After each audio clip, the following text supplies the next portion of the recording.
Hello and welcome back to the channel. It's LC here, back with another Californication analysis. Now I know I've been gone for a few weeks. Your boy was actually laid up with the dreaded COVID-19, but I'm all good now, so sorry about the delay. So the topic I want to discuss today is going to be Season 7 of Californication. More specifically, is it as bad as everyone makes it out to be? And to answer the age-old question, is it really the worst season in the entire series? My opinion of Season 7 has changed between complete disgust to indifference to at times appreciating the journey for what it was. I think that while it tried to bring a number of new elements and character archetypes to the fold, it fell flat in almost every innovation that it attempted. Collectively, the story is decent, and yes, I'm using that term very loosely and generously. I think springing an entire full-grown adult on both Hank and the viewing audience alike was a bold move from the writing team, but it very much felt like the entire premise reeked of shock value just for the sake of shock value. If you've been following Hank's arc throughout the series, this comes out as just flat out bizarre and contrived. And while it does a good job at forcing Hank into some inner reflection regarding his past self, and draws into question the morally gray area regarding his responsibility in taking up the mantle of the fatherly role that Levi so clearly desires and needs at this stage of his life. You got me a fucking hooker? Maybe. However, this almost feels like a bit of a remake to the same age-old issues that Hank has been dealing with since the first episode of the series. We know and understand his trials and tribulations when it comes to the parenting department, so while this new parental obstacle, delivered in a Jonah Hill painted coat, in the end is something that we've seen numerous times over the 7 seasons. In short, Hank is either the best dad in the world or the very worst. We know that already. Now this wouldn't matter nearly as much if the writing team took the necessary time to develop a different take on the formula. But in a limited 1-season run, this was the very best that we could hope for, I suppose. It felt like a misfire to have this be the focal point of the series' conclusion, even if at times Hank and Levon have some hilarious interactions and on-set chemistry. Christ, like father, like son, two real live degenerate assholes. It's just not enough to save A, the season, and B, the entire finale of the series. But wait a minute, could I be wrong on this? That's what we're here to determine today. So as per usual, we'll be weighing out the good and the bad. You know what, maybe Season 7 works in spite of all those reasons I just listed a moment ago. The writing team's decision to recycle older plot threads but in a more grandiose style is Season 7 in a nutshell. This is very much the same old song and dance with a bit of a twist. Hank potentially has an unexpected kid, again. Hank implodes a new job that Charlie just got him, again. And speaking of Charlie, this guy has his dick out in public, again.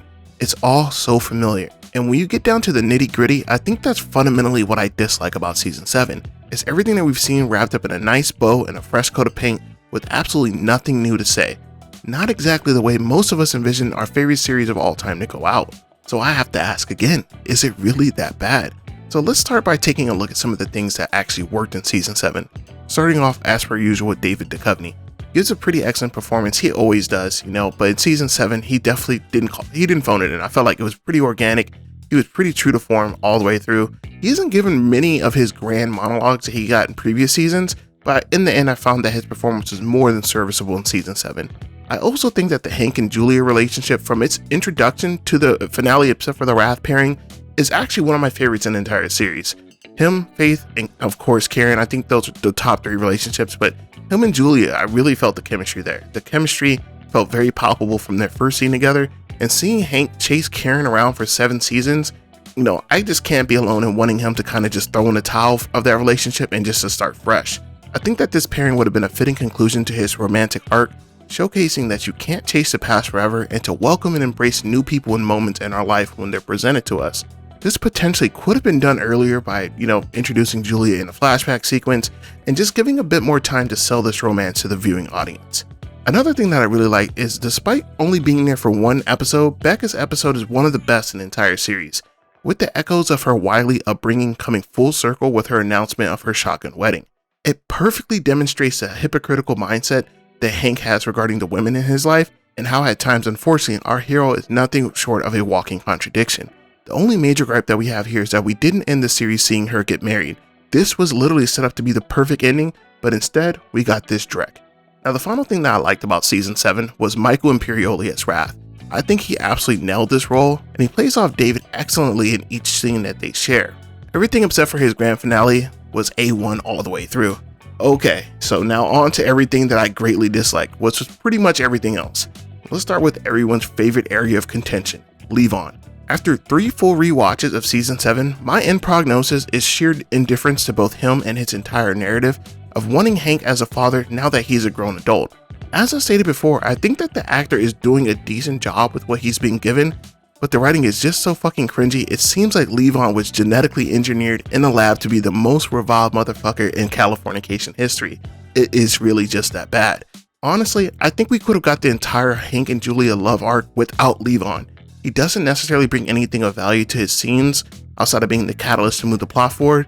I really think that was a major misstep overall from the writing team to introduce him as our main focal point.